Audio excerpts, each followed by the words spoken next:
Of our summer series. तो एक mains में क्वेश्चन हो सकता है कि colonization was experienced differently across region, classes, caste, and this is the primary reason why decolonization remains so elusive. Do you agree with that? तो colonization जो है वो अलग अलग तरीके से एक्सपीरियंस किया गया और इसी के कारण जो है आज तक हम decolonization को अचीव हमने नहीं किया है। क्या आप इससे सहमत हैं? So let's understand deeply what is the topic. तो decolonization होता क्या है? When we say decolonization, it means what? It means de means removing. What do we want to remove?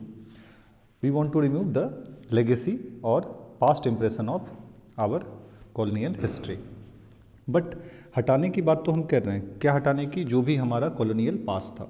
But can we remove all the legacy? Is it practical?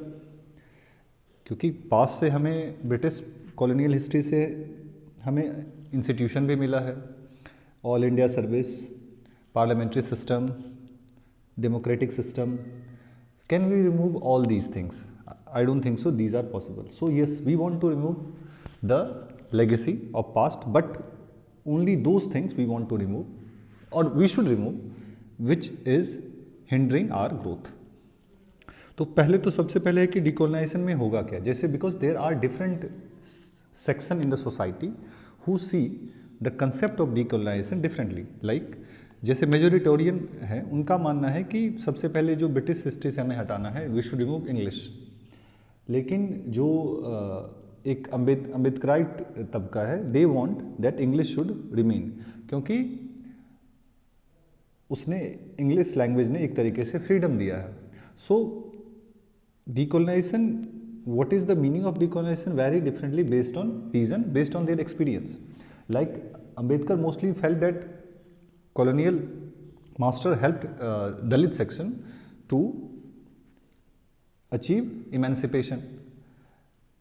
There was a nationalist section who, or I would say right wing section, they believe that the legacy of British basically create a bondage.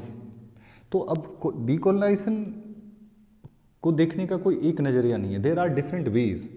और इसी के कारण एक consensus नहीं है कि decolonisation में हम क्या अचीव करें, what should be the common goal. When we talk about decolonization, what should be our common goal. Okay, एक और प्रॉब्लम है, डिकोलोनाइजेशन आज often used as a tool, ideology. जैसे कई बार क्या होता है, आपका ग्रोथ अगर अच्छा चल रहा है, इकोनॉमिक ग्रोथ, तो उसको यूज किया जाता है कि पहले बुरा टाइम था, now it's a good time. So political party use this things. कई बार क्या होता है, sometimes they used colonial phase का यूज किया जाता है फॉर व्हाट, टू, ताकि एक तरीके से डराने के लिए कि पहले जैसा पास्ट ना हो जाए अगर कोई और पार्टी पावर में आएगी. तो एक तरीके से क्या है कि डिकोलोनाइजेशन के सेंटर में अलग अलग इशू को रखा जाता है by the parties to gain their own interest. तो डिकोलोनाइजेशन पे हमें समझना चाहिए कि what should be the common goal. When we talk about decolonization, what do we want to remove? We want to remove all the structure of the British colonial history और certain section. What kind of English को हटाना है या नहीं हटाना है, institution को हटाना है या नहीं हटाना है. So there should be a common consensus. अब एक क्वेश्चन और आता है कि जब फ्रीडम मूवमेंट था तो why it was not suffice to remove decolonization. The reason is on that time we didn't have those kind of awareness, और उस समय हमने इस स्ट्रक्चर को डीपली नहीं समझा था. There is a saying also कि जो हमारा इंडिपेंडेंस भी हुआ, we only had transfer of power from British to Indian government. कोई स्ट्रक्चर में चेंज नहीं हुआ, स्टेट सेम रहा, एजुकेशन मोस्टली सेम रहा. So there hasn't been big difference. इसलिए so that's why we got independence, but जो process of decolonization है, that is yet to be achieve. Okay, तो अभी रिसेंटली क्या हुआ है, इंडिया हैड ऑल्सो शोन कि फॉरेन इन्वेजन और कॉलोनाइजेशन में अंतर है. जैसे मुगल का अटैक था या इससे पहले जो मुस्लिम अटैक था, उसको और ब्रिटिश के अटैक को सेपरेटली दिखाया गया है. क्या ये सही तरीका है डिकोलोनाइजेशन को समझने का? सो एक और बल्कि ये यहाँ तो है कि इंग्लिश को लेके एक आता है, जब लेकिन स्पोकन इंग्लिश एक रियलिटी है कि it has been a major part of all the education system. आज प्राइवेट स्कूल जो इतना राइज किया है, उसके पीछे इंग्लिश ही है. तो आप डिकोलोनाइजेशन में फिर इंग्लिश को हटाने की बात करते हो, but at the same time we see the current reality that the rise of English is rapidly, how will you remove? एक मैकाले का भी है गोस्ट कि मैकाले का जो एजुकेशन सिस्टम है दैट शुड बी रिमूव्ड, लेकिन आप उसमें से कोई हमारे पास अल्टरनेटिव है, do we have better alternative, और should we remove those parts which are not essential? Okay, एक और रीज़न है, सबसे पहले वही कि colonisation has been experience differently. North के रीजन ने, साउथ के रीजन ने, ट्राइबल रीजन ने, जमींदार कास्ट ने, रिलीजन ने, सब ने एक्सपीरियंस किया है कॉलोनाइजेशन को, but very as they had a different resources, they had a different social status. So what should we do? How we can remove the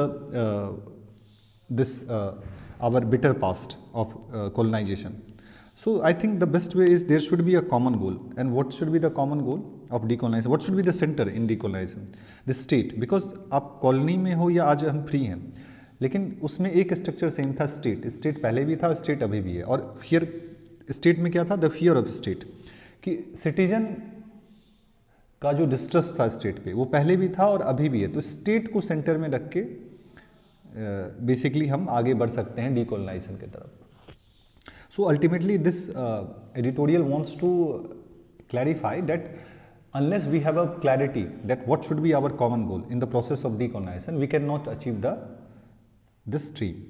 So I think आपको essay में भी you can write better when we understand these things, and you can write in mains also GS1. Okay, that's it.